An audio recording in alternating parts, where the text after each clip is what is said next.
Hi, everyone.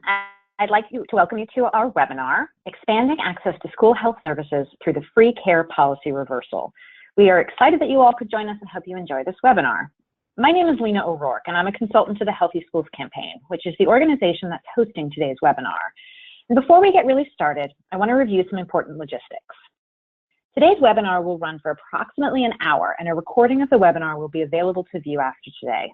We'll email a link to this recording and follow-up materials, and it will also be archived on the Healthy Schools Campaign's website by the end of the week. Also, at the end of the webinar, there will be a quick survey about the webinar, and if you could take a minute to complete it, we'd really appreciate it. We'll say 15 minutes at the end of the webinar for a question and answer session with our speakers. You can ask questions by typing a question into the questions box located on your control panel and click the send button. Feel free to send questions through the question box at any time during the presentations, and we'll answer them during the question and answer session. Next slide, please. Today, we're going to be talking about the critical role that Medicaid plays in supporting school health services, with a specific focus on how states are approaching Medicaid in schools through the so-called free care policy reversal. It's going to be a great call.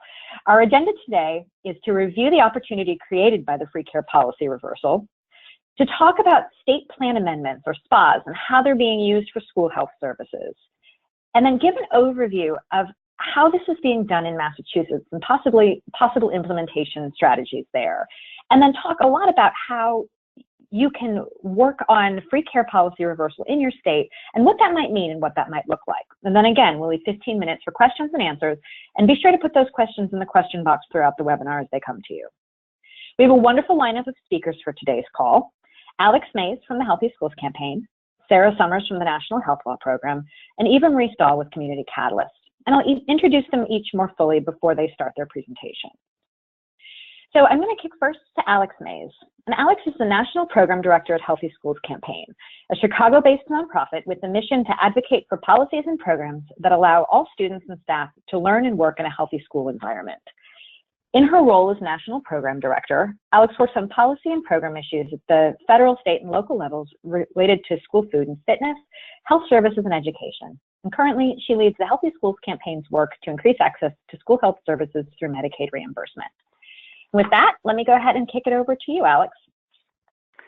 Great. Thank you so much, Lena, and thank you everybody for joining us on the webinar today.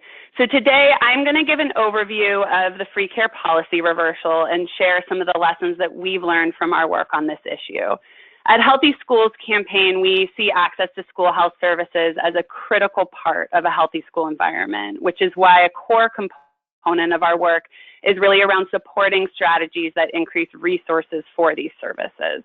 And it's through that work that we really came to see the free care policy as a significant barrier to maximizing the role that schools can play in meeting children's health needs. And so once we'd identified that barrier, we worked with dozens of other organizations who were working on this issue to advocate for that policy to be reversed. And now at Healthy Schools Campaign, we're really working to support implementation of the free care policy reversal, and more generally supporting states and school districts in expanding access to school health services through Medicaid reimbursement. Most specifically, for the last year and a half, in partnership with Trust for America's Health, we've been running a national school health services learning collaborative, which is bringing together 15 states that are really working to increase access to school health services through Medicaid reimbursement. And a lot of the lessons learned and information that I'll share today is pulled from that work. Next slide, please. So one of the major takeaways that I just want to share from our work on this is that we have seen a rapidly increasing interest in delivering health services in schools and identifying strategies to do that.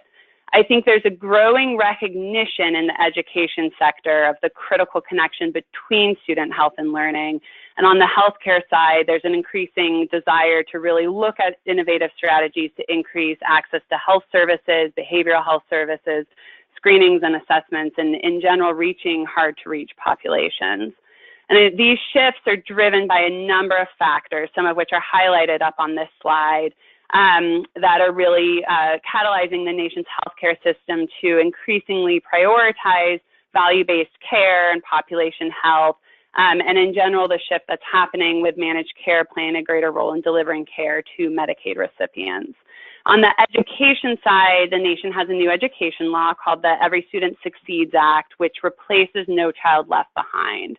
And this law includes a much greater awareness of the importance of supporting the whole child, and includes a number of increased accountability measures and opportunities for supporting efforts to address student health and wellness within schools. And so these changes taken together have really created an important opportunity in time to look at and implement strategies for expanding access to school health services. And then that's what brings us to our topic of today, the reversal of the free care policy, and looking at that as a core opportunity to expand access to school health services. Next slide, please. So what is the free care policy reversal, or what was the free care policy? So the free care policy was put in place in 1997 by a technical assistance guide for schools on how to bill Medicaid. And the guide was released by the Centers for Medicare and Medicaid Services, or CMS, and it introduced the idea of the free care policy, which stated that Medicaid funds could not be used to pay for services that are available without charge to everyone in the community. And in this case, schools were considered a community. So what that essentially meant was that if school districts were not billing other insurers for services delivered in schools, Medicaid alone could not be billed. And this presented a major barrier to schools accessing funding for the vast majority of services that they were delivering. It's important to note that the free care policy had exceptions. The two most notable ones are that if health services were included in a student's individualized education program, or IEP, or if services were delivered through the Title V Maternal and Child Health Services Block Grant, the free care policy did not apply. So I think that's really important to recognize, because school districts have been billing Medicaid for health services delivered in schools. It just has been for a very specific set of services, and there's been a missed opportunity around getting reimbursement for the vast majority that are being delivered. And so in December 2014, CMS reversed this policy with a letter to the state Medicaid directors that officially permitted reimbursement for Medicaid-covered services provided to Medicaid enrollees, regardless of whether the service was also provided at no cost to other non-Medicaid populations. So what this essentially did is it opened up the opportunity for Medicaid reimbursement for services Medicaid-eligible services delivered to Medicaid-enrolled students in the general student population, and no longer tying them to just services that were included in students' IEP. It is important to note that in the nearly 20 years that the free care policy was in place, many states formalized the free care policy within their policies and programs. Most notably, many included language around it within their state Medicaid plans. And that's what Sarah and Eva will talk a lot more about. And also a number of states have written it into their billing guides for school districts and other guidance. So it's just important to note that, because while this does present a really important opportunity, it doesn't necessarily mean that you can go out and start billing for more school health services tomorrow. There's steps that really need to be taken at the state and local levels to implement the policy change and understand what needs to be done in your state. Next slide, please. The guidance also made it very clear that the same requirements that are in place for anybody seeking Medicaid reimbursement for services delivered also apply to school districts. So it laid this out a number of criteria within the guidance. Specifically, the child has to be enrolled in Medicaid, the services provided have to be covered by the state plan, they have to be delivered by a qualified provider, et cetera. So exact same requirements that would be in place for anybody seeking reimbursement from Medicaid for these services, they still apply to school districts. Next slide. But I want to underscore really that this change presents a number of important opportunities, most notably the chance to increase state funding for school-based health services, but also an opportunity to really think about better integration and coordination with the healthcare system more broadly, and really maximizing the role that schools can play in meeting children's health needs and in turn supporting academic achievement. We've seen this, as a great opportunity for also really thinking about how to expand workforce and look at different provider types that could be delivering services and billing for those services within schools. Next slide, please. And so as you really thinking about what to do with this opportunity in your state, I mentioned we've been working with 15 states through a learning collaborative that we co-convene with Trust for America's Health. We've seen a lot of states taking important steps towards leveraging this opportunity. Many states are really looking at their student health needs and their capacity for delivering services in schools for Medicaid enrolled students, understanding where the greatest unmet needs are and what it would mean to expand services to meet those needs. And even at a most basic level, looking at what services they're currently delivering that could be billed under this policy change that they're currently not billing Medicaid for. And I think that's really important, that a lot of times states might get overwhelmed with thinking about increasing their capacity to bill under this change, but it can really just start with looking at what services are currently being delivered and thinking about how Medicaid reimbursement could be drawn down for those. Many states are clearly reviewing their state Medicaid plans to understand what would need to be changed to implement this opportunity and developing guidance that better aligns with it, and then really looking at opportunities that the free care policy reversal presents for testing new models of delivering care and expanding innovative methods like telehealth, and looking at how the free care policy reversal might be able to be used to support some of those innovative delivery models. Next slide, please.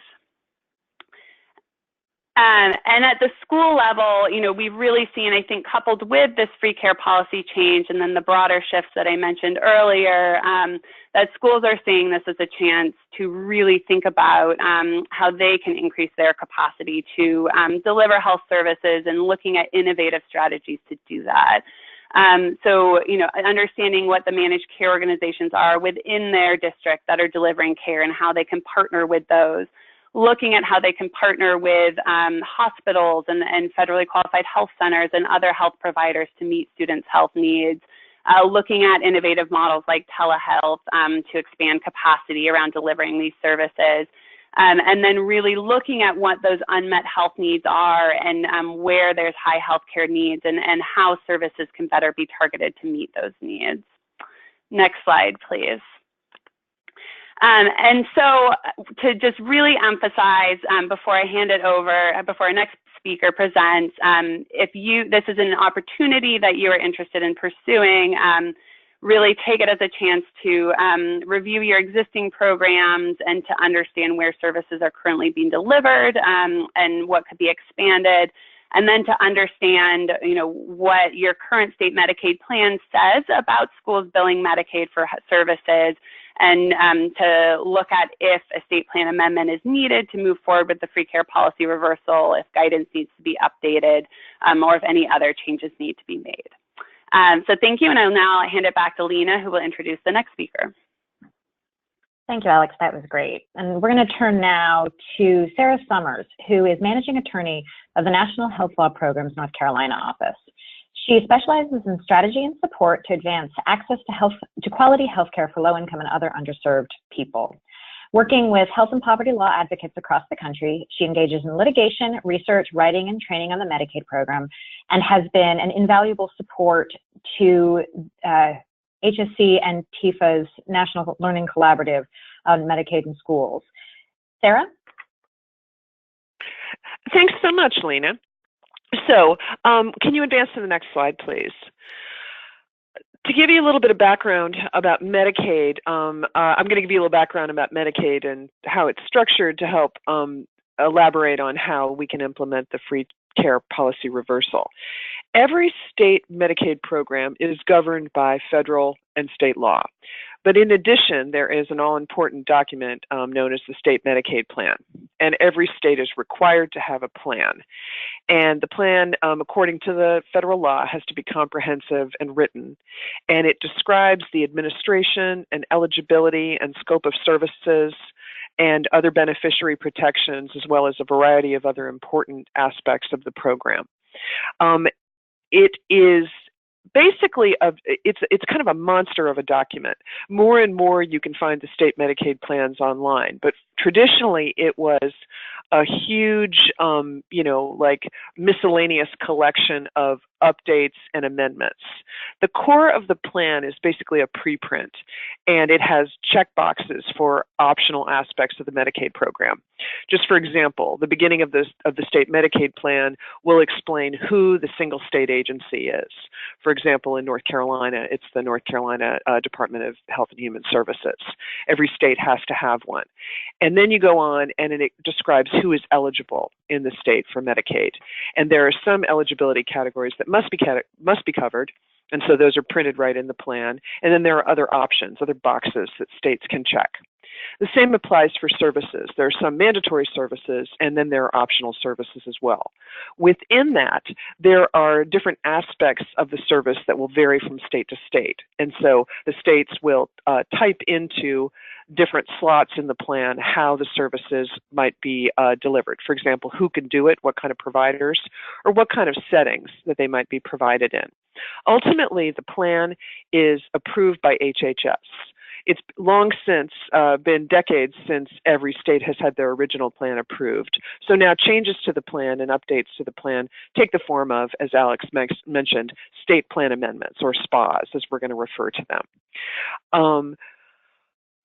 Please advance to the next slide. Now, there's a mandatory service in Medicaid known as the Early Periodic Screening, Diagnostic, and Treatment Benefit. And these are the services that are provided for Medicaid beneficiaries under 21. And states have chosen to provide, to cover some of these services in a school setting. As Alex explained, the free care, essentially the ban on covering free care interfered with this to a large extent. There were services that the school was not able to provide because they weren't allowed to get reimbursement for it. So this, what happened was that in some states, they were very concerned about erroneously providing services that couldn't be covered. And so they would put something in their state Medicaid plan that made sure that that wouldn't happen. Now, in some states, there actually was language in the state plan amendment that said for example, any services that are provided free to the general public can't be covered under Medicaid. That just sort of parroting the prohibition on covering free care. In other cases, what's much more common in the state plan is that it would say that services that were provided to children in schools could only be covered if they fit into narrow categories. Most commonly, services provided in schools are those that were included in an individual education plan, IDEA-related services. And so, for example, you would see a state plan explanation of services in schools that said, services will be covered if they're included in individual education plan, program plan. And what that means is by, therefore by extrapolation, services that don't fit those criteria are not going to be covered. And what's more, states are going to be very leery of doing it because they don't ultimately down the road want to be found to have provided services that aren't reimbursable.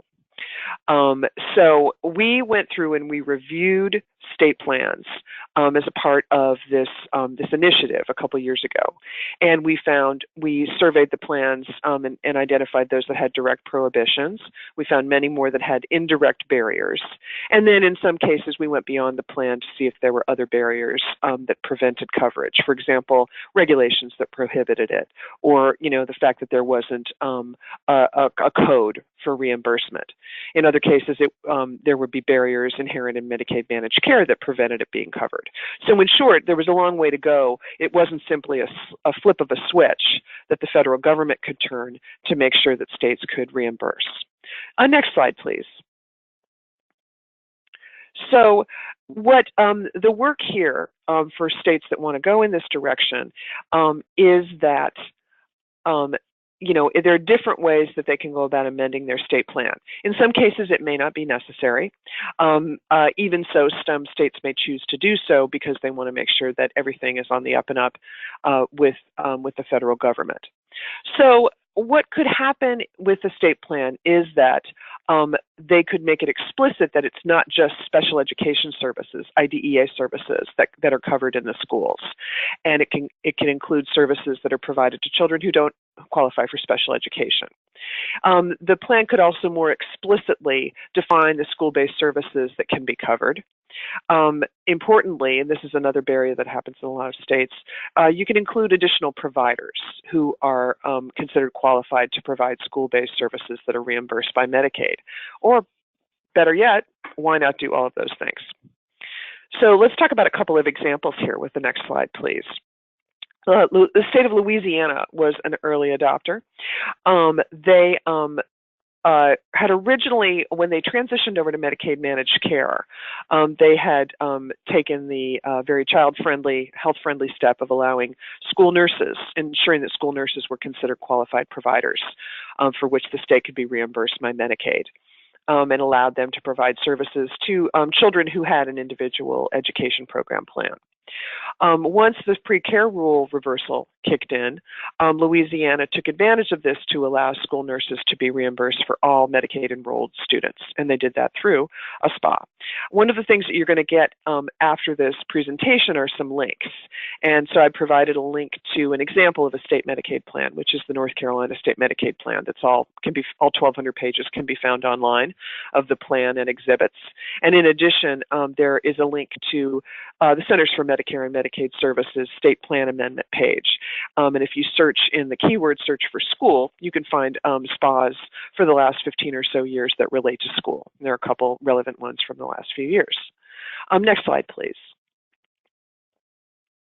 California has also submitted a SPA because they want to take advantage of the opportunity to provide more Medicaid-covered services.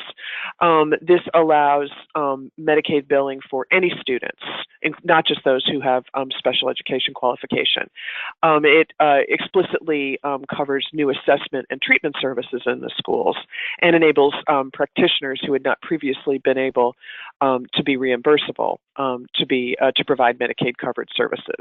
And as of the writing of this presentation, they're still waiting for official approval from CMS. So that is about all I have here. I'll look forward to questions later, and I'll hand it back to Lena.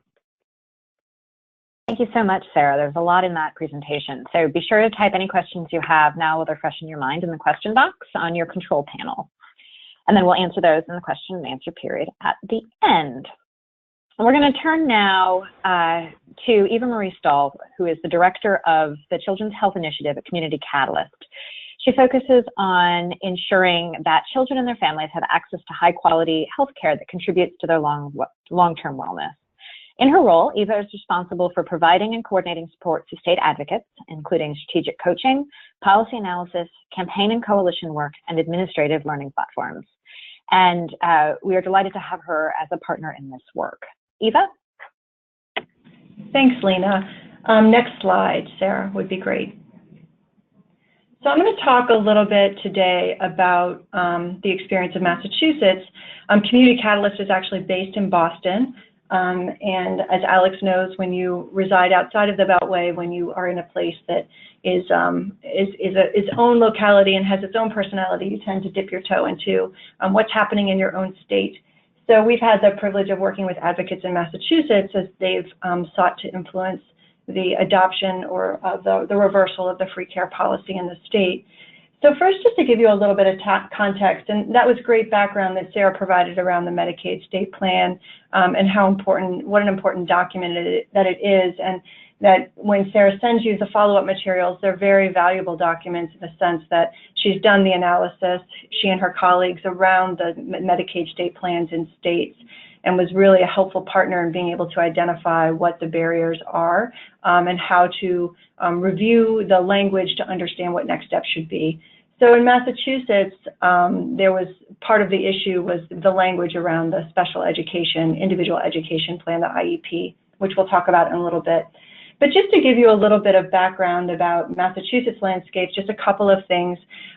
Local education agencies are able to participate in a municipal Medicaid program, which allows them reimbursement for direct and administrative services in Medicaid.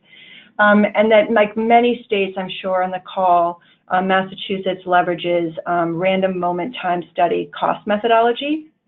So this is a federally accepted cost methodology approach to billing. And as many of you already know, this methodology quantifies the work of a group of professionals. So it's really a way to poll or sample professionals at random moments throughout the year, and in a way to calculate a group's time spent on performing activities that are reimbursable to Medicaid. And we'll get into that a little bit more later in the presentation. Next slide. So really seizing on the opportunity to get more federal Medicaid funding drawn to the state, the Massachusetts Executive Office of Health and Human Services, which is our Medicaid agency, pursued a SPA to allow for the expansion of school services. So in July 2017, the state learned that CMS approved this SPA, which really cleared the way for schools that are Medicaid eligible providers to bill for Medicaid services provided to Medicaid enrolled students. So the newly approved policy really represents an opportunity for schools, as Alex alluded to improve children's health, their access to health services, and better integrate school health services within the broader healthcare delivery system. So we'll just say that the Medicaid agency is still working on how the SPA will be implemented. We're awaiting guidance on that. They're trying to figure out the nuts and bolts of how to roll it out. Little information has been released to date, and we can talk a little bit about what they've been up to later in the presentation. But some key things to know about the state plan amendment. So even though it was approved in July 2017, it's retroactive. So it goes back to application point, which is July 2016. And that's when it's effective. It continues the cost methodology that I spoke to before, and it accommodates a new Medicaid penetration rate as a part of this cost methodology, and we'll review that in a couple of slides. It also adds new benefits and some new providers to the state plan, which is really exciting. Next slide. So let's dig into the state plan just a little bit so you can see the difference between the old and the new. So in the broadest terms, the state plan amendment really expands the universe of Medicaid enrolled students for whom a school can bill Medicaid for health services delivered in a school. So before the SPA was approved, Medicaid enrolled schools could only bill Medicaid for health services delivered as a part of a student's IEP. So now the schools will be able to bill Medicaid for health services that they deliver to any student who is enrolled in Medicaid. This is really important. And this was really accomplished by removing the language in the state plan that Sarah talked about that specifically limited reimbursement to Medicaid students with IEPs. And we'll look specifically at that language. Actually, Sarah, why don't you go ahead and go to the next slide. There it is. So the SPA really amends the types of services for which the state can seek reimbursement in a school setting. So this really broadly includes physician services, respiratory services, optometry services, fluoride varnish services, nutritional services, and sports injury assessment, just to give you a flavor of what they added. And currently, many schools are billing Medicaid for a clearly defined range of health and behavioral health services that are provided in schools to students with IEPs. And these are defined in the state plan as a comprehensive list of school health services. So with the new approved language, the SPA clears the way for some additional services reimbursed by Medicaid. And the SPA also adds some types of providers whose services the state may bill Medicaid.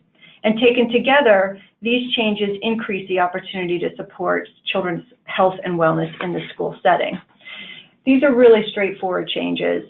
The SPA just removed the restriction that limited Medicaid reimbursement for students without IEPs. And from a benefits and services perspective, the schools really have an opportunity to expand services or include new providers. So really simply, the SPA allows schools to expand their existing programs to more students, increase funding for services that are already being provided to Medicaid enrolled students. And the SPA provides schools an opportunity to revise and enhance their existing programs with additional services and supports for students. And we'll make sure that we send as a follow-up this table so you can read it with greater ease than the small language that's on the screen. Next slide. So another piece of the state plan amendment is to focus on the Medicaid penetration rate and the cost methodology. So as we mentioned before, that the cost methodology continues to rely on the random moment time study approach to reimburse covered services. And this is a federally accepted method for tracking employee time and activities. And presumably, with the implementation of the SPA, the scope of RMTS will expand as the limitation of IEP connection is lifted and more provider types and services are reimbursed for Medicaid enrolled students. Second, the SPA language appears to offer a pathway to separating out the calculations for IEP students and newly eligible non-IEP students, protecting schools with varying Medicaid enrolled compositions. So the language really suggests that the calculation for the Medicaid penetration rate, of which the cost methodology is reliant upon, will include an additional and separate calculation for Medicaid enrolled students receiving services that are not related to a student's IEP. Next slide. So the newly included calculation is the number of Medicaid enrolled students divided by the total number of students on that same day enrolled in Medicaid. Sorry, I apologize. The newly included calculation is the number of Medicaid enrolled students divided by the total number of students on that same day. The Medicaid penetration rate calculation remains central to the school's reimbursement. So allowing a separate calculation to support some schools that are concerned about a combined penetration rate that would negatively impact their reimbursement. So there are two penetration rates to note in the slide. The first compares Medicaid enrolled IEP over all IEP students, and the second penetration are Medicaid enrolled students over all students. And this is an important distinction that a lot of states are taking into consideration. And I think this particular state plan amendment from Massachusetts offers some guidance about how CMS would receive the application. Next slide. So I just want to take a moment to talk a little bit about implementation, which we're still awaiting. Next slide. So in terms of what's next, I think that most everyone is awaiting guidance from EOHHS, which is called Mass Health, which is our Medicaid agency, regarding how schools will actually implement the state plan amendment now that the change has been made to the Medicaid state plan. And we have heard from school nurses and others that there are beginning to be conversations with those that are implementing in the school, inside the school walls, to help them understand how this will be operationalized, and guidance is expected soon. We hope that it will be implemented in the next fiscal year. Next slide. So in terms of what are the barriers, I think it's important also to understand what's been going on in Massachusetts over the past several months. Tomorrow we have 1 million folks transitioning into managed care and accountable care organizations in Massachusetts through the Mass Health program. So tomorrow's a big day, and Mass Health has been very focused and put a lot of their energy and capacity into ensuring seamless transition of so many consumers into new types of plans. Similarly, the governor of our state has also suggested that we make additional cuts to Medicaid. So there might be some nervousness about rolling out an expanded Medicaid opportunity at this point in time, which might have slowed things down. But I think more broadly, speaking, from wearing my advocacy hat, I think there are real concerns around federal action of capping and cutting the Medicaid program at the federal level, particularly for states like Massachusetts that do utilize those federal funds to invest in low-income services and supports across an array of public programs, including public coverage. Other barriers that are worth mentioning and challenges to overcome include the parental permission form, which is required to bill Medicaid. So a parent needs to actually consent for a student when they want to bill for Medicaid in a particular school. And while this can be misinterpreted or viewed as a challenge, many schools have been able to overcome this and often included in their packet that goes out with a lot of paperwork in the fall. And there are a lot of other strategies that are being leveraged as well to make sure those parental permission forms come in and Medicaid can be billed. And then one thing I want to touch on a little bit that might be another theme in other states is around municipal Medicaid and our program around how the Medicaid dollars flow. And in Massachusetts, through the municipal Medicaid program, the dollars actually are reimbursed to the municipality, and those go into the general fund. And so there's no way to guarantee that those dollars will be spent on workforce and health and wellness programming. Next slide. But I would also argue that just because there are some barriers, that it doesn't mean that they cannot be overcome, and that there's a lot of interest and a lot of engagement ensuring that Massachusetts is able to implement the free care rule in a positive manner, ensuring that children gain access to expanded set of services and additional providers for their health and wellness. So in our state, we had legislation proposed actually in the past couple of months in an effort to ensure that these dollars flow back to the when they go back to the municipalities, that they're actually then required to go into health and wellness programs for the schools instead of into the general fund. And unfortunately, this was moved to a study, so because it was filed late, and we are hopeful that in the next year there will be some action at the state level to ensure that the dollars flow back into school health and wellness programming. So that certainly will be the coalition work moving forward. There are also emerging coalitions and advocate partners in states that take a deep interest in these issues and want to ensure that children have access to additional services and can be really robust and helpful partners to both education and Medicaid agency folks that are trying to pursue a state plan amendment to reverse the free care policy. And in our state, for example, that includes an asthma coalition, a Children's Health Coverage Coalition, as well as school nurses. Next slide. So looking ahead in terms of the advocacy work in Massachusetts, we foresee an expansion of our coalition table to include more partners to think through what are other voices that need to be at the table, including parents, superintendents, teachers, businesses, others in the community that would take an interest in expanding access to health services for children in the school setting. I think legislatively it also means thinking about pathways to ensure that Medicaid dollars go back into health and wellness and building the workforce.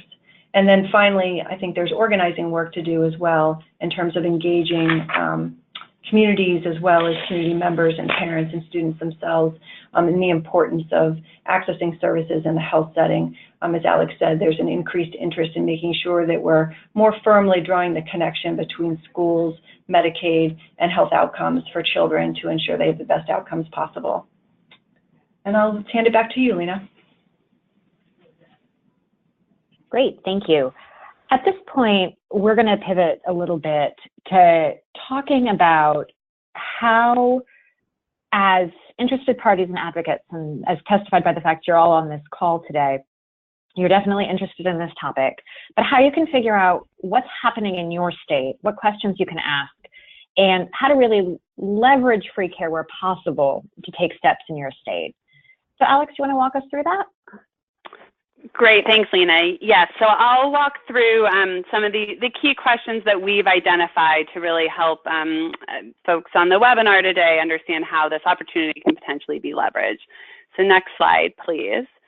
So the first set of questions that we've really highlighted is just asking those right questions about what is in your state plan. You heard, Sara highlight the important role that the state Medicaid plan plays in specifying what services can be provided in schools, and then Eva shared how the Massachusetts effort to amend their state plan to allow for increased billing of Medicaid for those services. And so I think the most important first question is to really understand what your state Medicaid plan says about services that can be provided in schools, and specifically looking at if there are any limitations in your plan around services included in IEPs. Also to understand, if your state is already pursuing a state plan amendment around free care, and if there's an opportunity to become involved in the public input process for that. Next slide, please.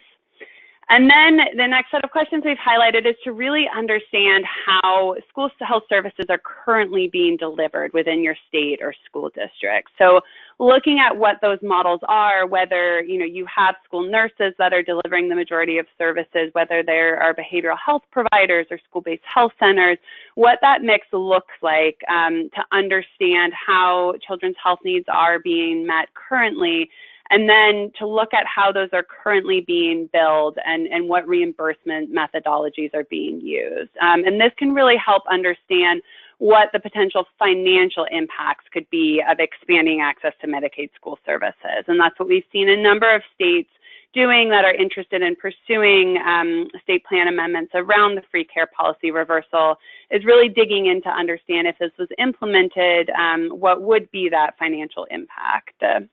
Next slide, please.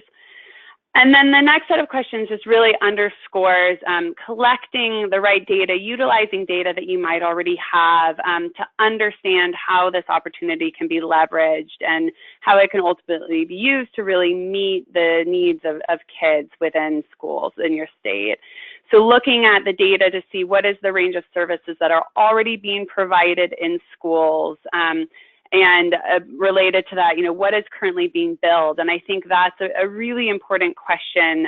We often, I think, see people getting overwhelmed by this opportunity and trying to understand what it would mean to expand a set of services or have additional providers billing. But often we see states that start with just looking at what are the services that we are currently providing that could be billed under this policy change that we're currently not billing for. And then looking at data that exists around unmet student need and really understanding, where are the health needs that currently are not being met. This is where we see behavioral health really playing an important role and understanding that there's a tremendous role that schools can play in meeting children's behavioral health needs, and what would be the menu of services that would be needed to meet those needs, and recognizing that there will be challenges around data collection and sharing between agencies, but understanding what those challenges might be, what data school districts would need from health providers potentially and vice versa, and what data might need to be exchanged at the state level as well. Eva and Sarah, from your work, do you have any additional questions that you would like to highlight that you would encourage people to ask as they consider moving forward with this in their states?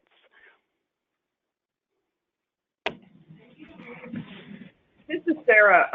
I think that a lot of questions, as has been alluded to through this, is a very key question is what is managed care's role in your state? What are the services that are carved in and carved out of managed care, and what's their, what are the plan's general openness to school-based services of various kinds? And then I would just add, this is Eva, that, what do communities want? So I think it's important to think about consumer voice and what parents and families are seeking in order to make sure that their children show up ready and healthy to be able to learn in school. Great, thank you both. Two, very important points to add to this. So next slide, just underscoring that I know, many of the participants on today's webinar may be representing national, state, local organizations that are very interested in this issue. There's a tremendous role for you in this work as well. Many of the state level and school district level efforts that we've seen around free care policy reversal and just increasing access to school health services in general have been driven by partners.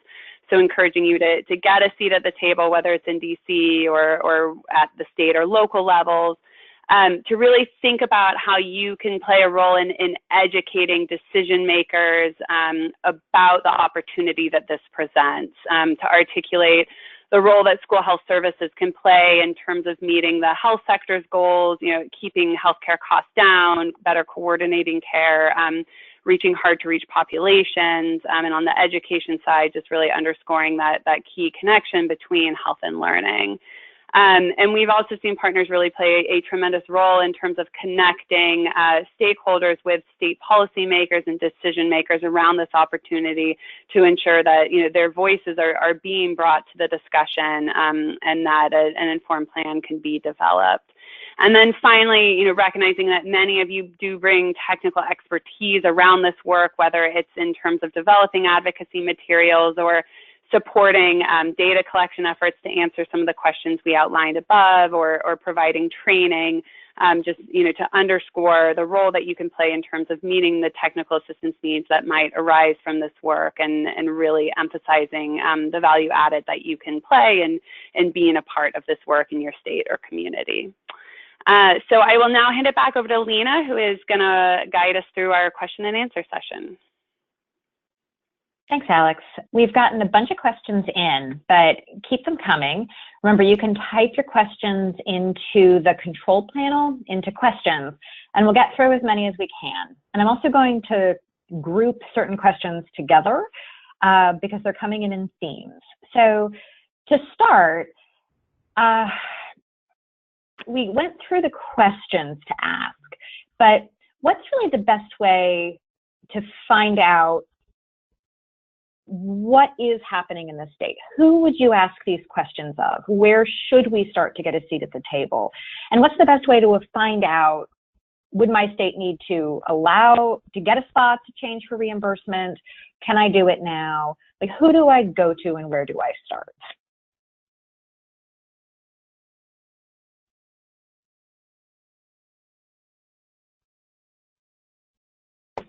I will kick that off. I was like, you go ahead, Alex. I'll chime yeah, in. Eva, Sarah, please chime in. So, I think there are multiple places you can start. I think we have a good starting point is reaching out to your state Medicaid agency to just ask that basic question of, if this is an issue that's on their radar, if there is movement on it, and to understand what action has been taken. And in turn, understanding potentially what changes need to be made. We'll be sure to share the analysis that Sarah mentioned, that NHELP did of the state Medicaid plans, which outlined which states do potentially need to seek state plan amendments to implement this change, which is also a fantastic starting point for understanding how to move this in your state. And then also, Eva raised this too, but I think reaching out to, if there are children's health advocacy groups within your state that are really invested in work happening in the health and education space, they can be tremendous allies in this work and often, have been tracking this issue closely. And we've seen in many cases, they're the ones that are driving some of these efforts. So those would be my initial thoughts. Eva, Sarah, jump in, please. Yeah, I would just say in Massachusetts, it was really as simple as advocates reached out to Mass Health, to the Medicaid agency to ask about progress. And I would say that was really helpful. They were responsive in letting us know where they were in the process and that they were considering it and working on it internally. In other states, children's health advocates often have an ongoing relationship with the Medicaid agency in their state, often through a historical program called the Vanguard program. And so they have monthly meetings and can connect with folks in Medicaid to ask these questions. So I think that Alex has really raised the right flag, which is that there are multiple points of entry, whether you have relationships on the education side or the Medicaid side, that it's a helpful starting point just to simply ask. Yeah, this is Sarah. I think I can't. There's something I think that can't be overemphasized, and that is the peril really that state Medicaid agencies perceive in this area. One of the the key facts about Medicaid, the whole point of Medicaid is that states fulfill federal requirements in order to get federal matching dollars, and in many states it's more than half of the cost of services are covered by federal dollars. If the state doesn't follow CMS's, specifications, either in the law, the regulation, the state plan, or elsewise, otherwise they don't get the money. And it's not as simple as them just not giving you the money at the time. Usually this is years down the road when the money's been spent and budgets have changed and administrations have changed. And it can be very disruptive and problematic for the federal government to come back later and say, hey, these expenditures were not actually Medicaid expenditures. And that is the reason that that this area, states want to proceed with such caution, understandably, because they have a big responsibility and it could cause big problems if they don't do what they're supposed to do. I say this, if there are state Medicaid agency people and other state people on the phone, not to oversell it. It can be done. You just need to make sure that, that you do it carefully. There is a lot of, there are many Inspector General reports and, reclaiming of expenditures with services related to schools. CMS is there to offer guidance. They've made it clear that they want states to do this, and there is a way to do it right. But, you know, it all begins and ends with the Medicaid agency. So thank you all. I hope that helped answer a lot of the questions we got on the process and ways to get involved as advocates. Our next bucket of questions has to do with documentations and how states have implemented free care policies like Massachusetts and Louisiana are handling plan of care or prior authorization, what the considerations for documentation are, particularly for treatment plans for non-IEP students, and how they would use, what they need to do to document in order to bill for the non-IEP students. Any advice or things to think about there? This is Sarah. I wonder if others can get more granular with regard to particular states, but I'll just say as a general manner, all of the other Medicaid rules apply. I think Alex talked about this. The providers still need to be enrolled providers and fulfill whatever obligations the state has in order to be a Medicaid provider. The services still need to be medically necessary, and they still need to be services that fit into one of the Medicaid categories. You have to make sure that these services aren't educational or services that, you know, couldn't be covered outside of a school.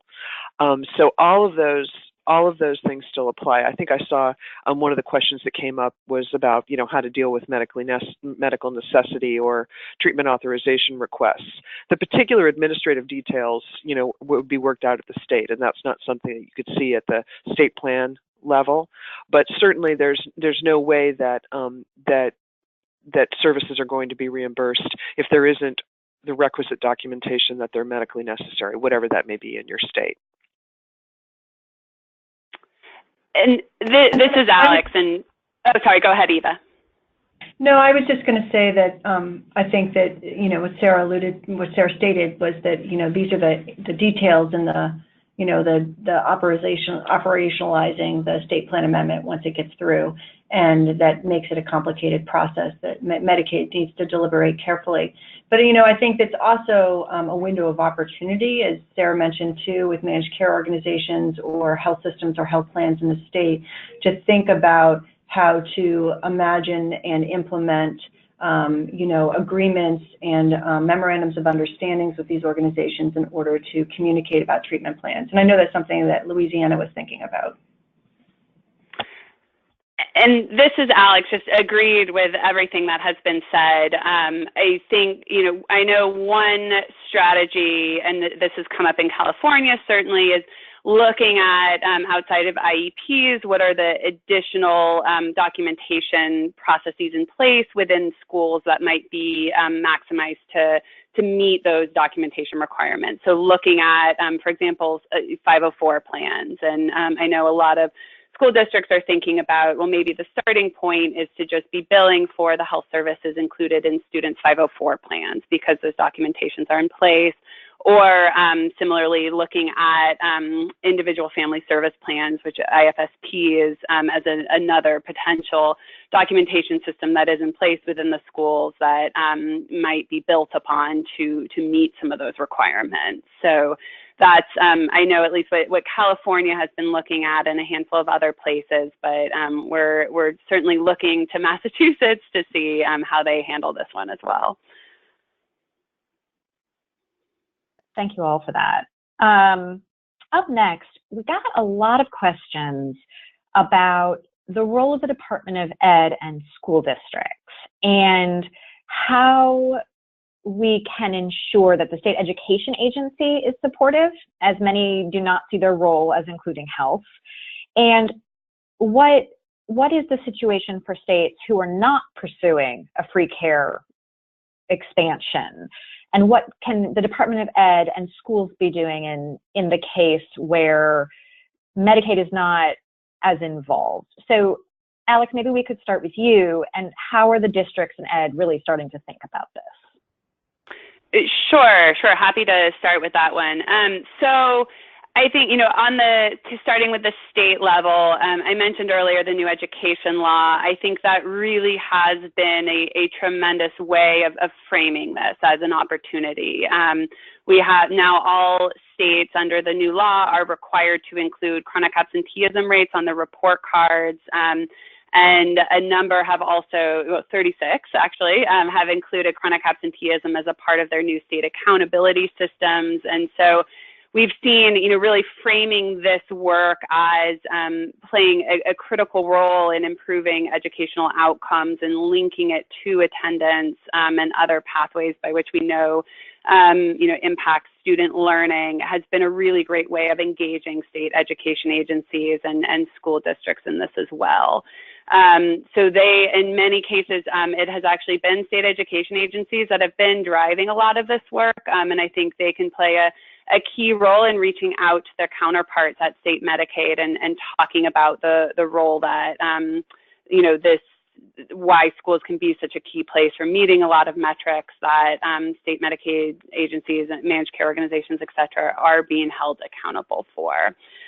So certainly a role, I think, if you're an advocate to really think about articulating, what this means in terms of educational outcomes and how delivery of health services can benefit those outcomes. And we're also seeing, many efforts being driven at the school level by school nurses and other school-based health providers that see the value added of this work. Eva or Sarah, anything to add? I would just reiterate that the excitement and the interest in making the connection around the new education law, the development of work plans, and being able to crosswalk, Medicaid and education, there's a lot of growing enthusiasm and interest in that. And I think that, certainly advocates can play a role in educating and influencing folks of the importance of making that connection. So we are running short on time, so I'm going to ask one more, but I do want to acknowledge that we got lots of really wonderful questions, and I'm sorry we're running out of time for them. In our follow-up, we'll try to send resources that address many of them and can stay in touch through the Healthy Schools campaign and others. We'll put up the contact information for some of the more specific follow-up. But thank you all for your great questions. I'll end on one that came up more than once, but what does this mean? What does free care mean, or what does this new environment mean for school-based health centers? I don't know who wants to start with that one, but what are the implications for school health centers under free care?